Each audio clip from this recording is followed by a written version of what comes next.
Chen Shaokuan, as a naval officer of our country during the War of Resistance against Japan, not only showed great bravery during the war, but also made an indelible contribution to the construction of the Chinese Navy. At the same time, he was also one of the earliest advocates of building aircraft carriers in China, and he devoted his life to this cause. Today, let's take a brief look back at the 20 aircraft carrier plan he proposed at that time. What inspired Chen Shaokuan's dream of a strong navy was what he saw and heard during his study in Europe when he was young. When he saw the scene of the British Royal Navy warships covering the sea, I believe that any Chinese at that time would hope that their country could also have such strength. After returning to China, Chen Shaokuan served in the Beiyang Fleet of the Northern Navy, and later led the Second Fleet to support the Northern Expedition Army. In 1930, at the age of only 41, he was already an admiral and served as the Minister of the Navy and a member of the National Defense Committee. It was after that Chen Shaokuan began to plan his aircraft carrier dream step by step. He compiled the information he had seen and heard in Europe, as well as the information he had learned about the British Royal Navy's equipment, and submitted it to the Navy Department. He often discussed naval construction, joint sea and air operations, and other matters with his colleagues and superiors. However, his views did not receive much resonance.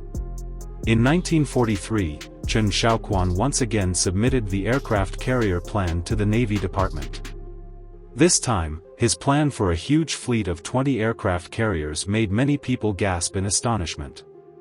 Although Chen Shaokuan's strong patriotism is admirable, it is still necessary to see clearly that his aircraft carrier plans were almost like a fantasy at the time, and almost impossible to achieve.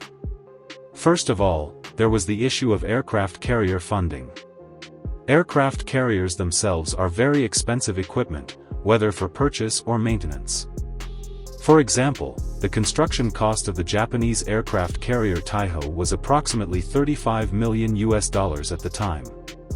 Considering a large number of P-40 fighters with a unit cost of about $45,000, and a medium-sized M4 tank costing almost the same price. Looking at the situation in China at that time, the Ninghai-class light cruiser with a displacement of less than 3,000 tons, ordered in the 1930s, cost over 4 million Chinese yuan, note, not US dollars, for its purchase, which had to be offset by selling soybeans from northeast China. After entering service, it became the main warship of the Chinese Navy. How could such an economic strength order large aircraft carriers with a displacement of tens of thousands of tons? Moreover, an aircraft carrier also requires a sufficient number of carrier-based aircraft and ammunition, as well as supporting equipment such as cruisers, destroyers, deep-water ports, and large oil depots. Considering the national strength at that time, even maintaining a large cruiser was very difficult, not to mention a fleet of aircraft carriers. There was no petroleum industry domestically, and even the basic fuel heavy oil was difficult to guarantee the supply. There was no high-capacity metallurgical industry, and even the steel needed to build aircraft carriers could not be supplied. Secondly, at that time, the naval strength of the Japanese Navy still had an overwhelming advantage over China. As two warring countries, even if Chen Shaokuan's naval construction plan was implemented, the Japanese Navy would not stand by and watch the opponent grow. Therefore, during the War of Resistance against Japan, China did not have a stable environment to implement a naval construction plan. Finally, there was the military thinking. A country like Japan, as an island nation, pursued a maritime policy to control the land by controlling the sea. However, at that time, China's development still relied mainly on the land, and it needed to strengthen the army to stabilize the front line, rather than blindly investing in naval construction. And an aircraft carrier itself is not a coastal defense equipment, it should roam the sea to defend the country's overseas interests. At that time, China did not have any interests worth using an aircraft carrier fleet to defend in overseas regions.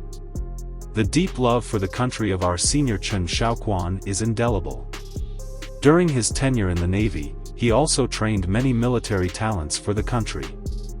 However, his dream of a powerful navy was not suitable for China at that time. Whether economically or technologically, China was unable to achieve it. It is no wonder that some netizens joked that his naval dream only stayed at the stage of ship names. After many years, China's naval construction has finally achieved success. Currently, 2 aircraft carriers have been launched. Although this is far from the 20 aircraft carriers envisioned by Senior Chen Shaokuan, it is still a good start. Through these 2 aircraft carriers, China can accumulate experience in aircraft carrier design and construction, and the Navy can accumulate experience in their use and practice joint operations with multiple branches of the military.